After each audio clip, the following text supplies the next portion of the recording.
Hello and thank you for joining me. In this video we will be demonstrating the First Data restaurant solution as it relates to a counter service or quick service environment. The First Data restaurant solution is a bundled point of sale solution that includes all of the hardware, software, as well as service and support a restaurant owner or manager will need to effectively and efficiently manage their own point of sale system. The First Data restaurant solution software was designed with three main principles in mind. And if we look up here in the top left hand corner of the screen, we'll see those principles. Their ease of use plus high reliability equals a low cost of ownership. We consistently hear from restaurant owners, managers, as well as staff that our point of sale software is the most user-friendly they have ever experienced. So that's a little bit about the First Data restaurant solution. Now let's get started with a demo. Again, in this video, we will be demonstrating the features and functionality most commonly used in a quick service or counter service environment. If you'd like to view our other videos for table service or bar or nightlife environments, please check out our YouTube page. The most important thing here on our front page is our 10-key PIN pad. Each employee will get their own unique PIN number, or we can use magnetic swipe cards. They'll use those to log into their account. This will also function as the time clock, so we can very easily pull a payroll report with all of the hours worked as well as how much they're owed. So to clock in, we'll just go ahead and enter our PIN number.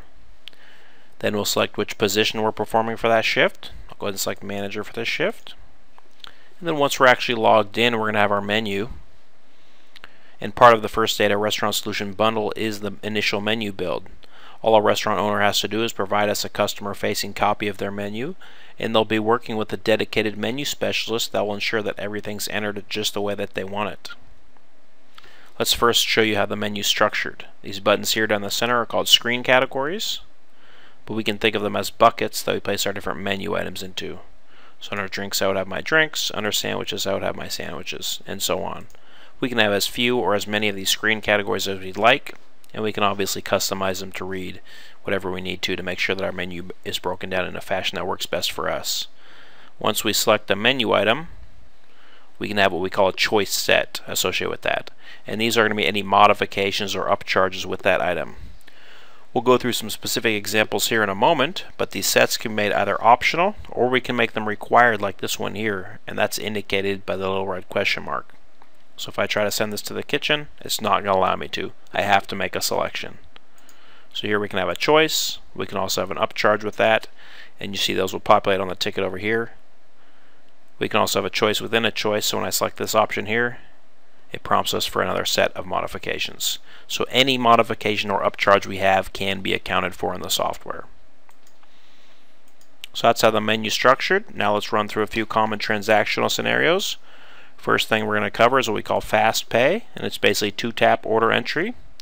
Somebody walks up to the counter, orders a Pepsi, we tap on Pepsi, and you can see we have a ticket open for $2.09. Down here are our fast pay keys. So if they slide as a $5 bill, we tap on 5, and in big bold numbers, change due will pop up, cashier will open to make change. If that were a food item, it would print off in the kitchen at that point. So 2 taps here, Sprite, $10, we've taken care of a customer, we're on to the next transaction. So we can really see how that would move a busy lunch rush along. Now if they're paying card, it's going to be one more step. Let's go ahead and order something a little bit more complex. We'll order our cheeseburger here. And here we have some of those required choices. So again, I can't move on until I make this selection. First thing I do is ask them if they want a drink. If they choose Coke, then you can see that'll populate here on the ticket and upcharge $1.25. I also have to ask if they want a side. Let's go ahead and select salad. And you can see that will upcharge $1.99. It will also prompt us for another selection for the salad dressing. So go ahead and put Italian on there. Maybe they'd like to add mayo to this, and maybe they want extra bacon. And again, you can see those will populate here on the ticket and upcharge accordingly.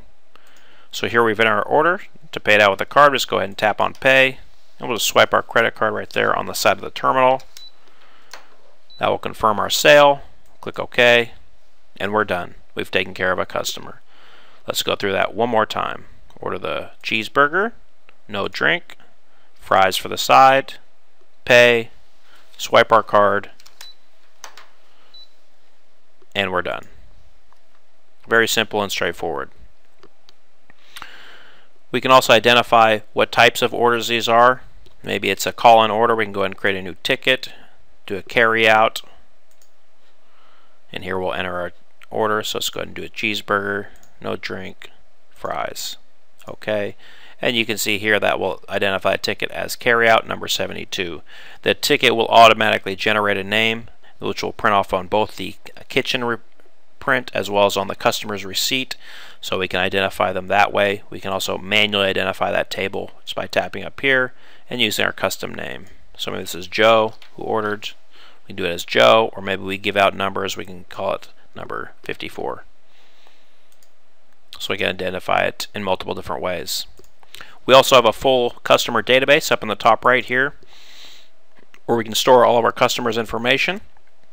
And we can search for them by any information we have stored, whether it be a name, phone number, email address, or we can even assign them a membership number and search for them by that. Once we actually find a customer, here you can see that we can see their favorite items. So these are the items they order most often. We can also see previous tickets. So if we have a regular that comes in, orders the same thing, we can always go back and quickly reorder one of those previous tickets. We also have a built-in loyalty program. And the way that works is we assign point values to certain menu items or to dollar amounts, and then as the customer purchases items, they'll accrue points, and then eventually they'll earn a discount that you create. So it could be a buy 10 get 1 free or something of that nature. And here we would have a summary of our points and any available discounts. If that's something that you're interested in, please view our other video that goes into detail about how to set up the loyalty program. Once we've taken care of all of our tickets for the day, we can go ahead and we can end our shift by coming up to our personal page, and then we just tap on clock out, and before we clock out we can set it up so that our employees have to enter their tips. Known tips would be any credit card tips, adjusted tips here would be cash tips. So let's go ahead and put $8 in cash. Okay, clock out. That stops keeping track of our hours, ends our shift, and takes us back to the front page where the next employee can clock in or log in as necessary. So those are our standard counter service, quick service transaction scenarios. Now let's cover some of the management functionality. Go ahead and tap on manager here. That will take us to our back office or manager screen, where we're going to update our menu, add or edit employees and jobs, set up discounts such as a coupon or daily special or any sort of promotion that we're running, and run all of our reports. Back here we use complete sentences for each description, so it makes it really simple to figure out exactly where we need to go to make any changes. Let's first cover the menu, and we'll show you how easily we can update the menu. Tap on menu here, where we're going to edit our screen categories, our menu items, and our modifications. If we need to change the price or anything, just go ahead and find it here in our list, and we'll use the edit button. Or for this one, we'll create a new one here. Tap on new here, and let's go ahead and create the first data burger. So put our menu item name in there. If we like to, we can actually have it print off differently on the kitchen print. So we can print off as maybe a number or an abbreviation. And then we just need to answer a few questions about this item. First one is what revenue class you want that to show up under in our reporting. We can have as many of these different revenue classes as we'd like, so we can break down the different types of items we're selling to as much detail as we need to. I'll go ahead and put this under food. Item group, this is a little bit more specific. So there we have our food revenue class. Our item group is things like salads, steaks. We'll put this one under sandwiches for now. Screen categories. This is where it's going to show up on our menu, and you can see we can put each item into multiple categories here if we'd like. We'll go ahead and put this one under sandwiches. Then choice sets, again these would be our modifications, and these are all going to come pre-programmed with your menu builder. Let's go give it an add, no, extra light, and we'll do a drink as well. Printers is where we choose which item prints, and we'll send this one to the kitchen, but we can very easily send each item to multiple printers if we'd like, or to specific printers. Maybe we have a hot and a cold section. That's no problem at all. And the last thing we do here is choose a price. Let's go ahead and make this $7.95, and that's all we need to do to create a new menu item. If we do have a rough cost of the item, go ahead and put in this field right here, and then in some of our reports we'd be able to see our profit on that. So this costs us $1.75 to make. Put $1.75 in there, and that's all we need to do. We'll click Save as New. Then we go right back to our menu, and we'll see just how quickly the system updates. Go under Sandwiches. Here's our first data burger for $7.95 with our different modifications. So you can see we didn't need to restart the entire point of sale system to make a simple menu change. All the changes we made from any terminal on the floor, and they'll update in a matter of seconds.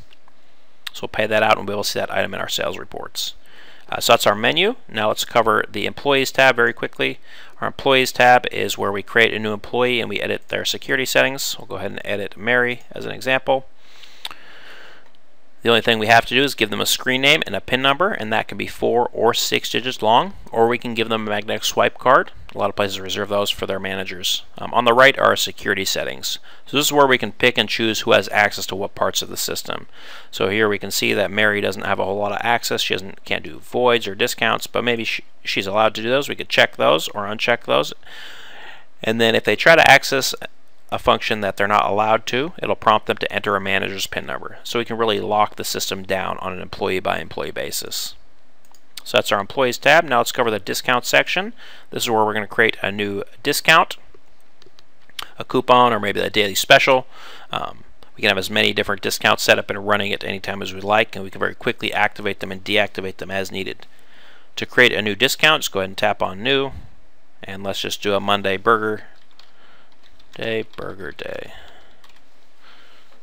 Put our discount name in there. Here we're going to choose, do we want to apply this to the entire ticket or to certain items. So I'll select items on this one. On the right we choose which items it applies to. And we can apply it to as many or as few as we'd like, and we can apply it to an entire group or to selected items. So let's choose items here, and let's go ahead and find our First Data Burger.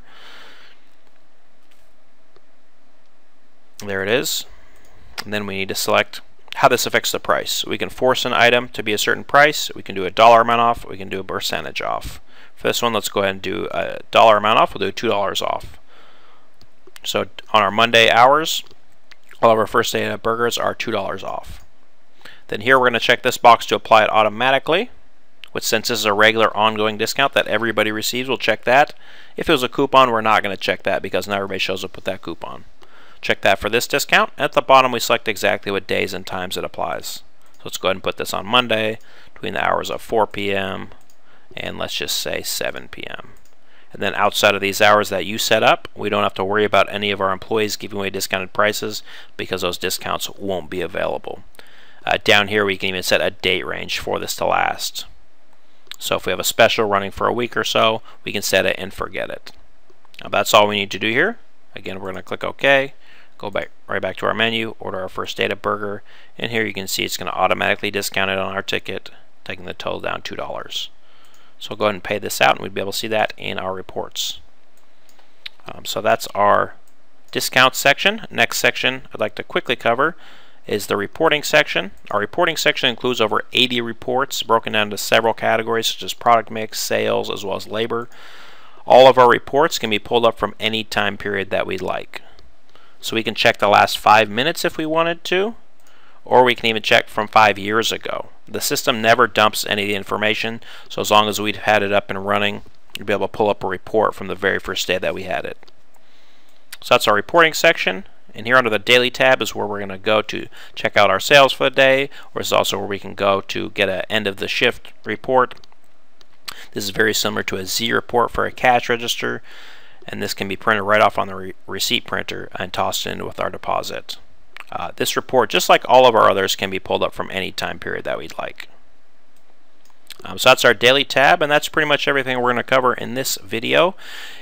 Please view our other videos for other market segments such as full service, fine dining, pizza, as well as bar or nightlife, if those apply to you.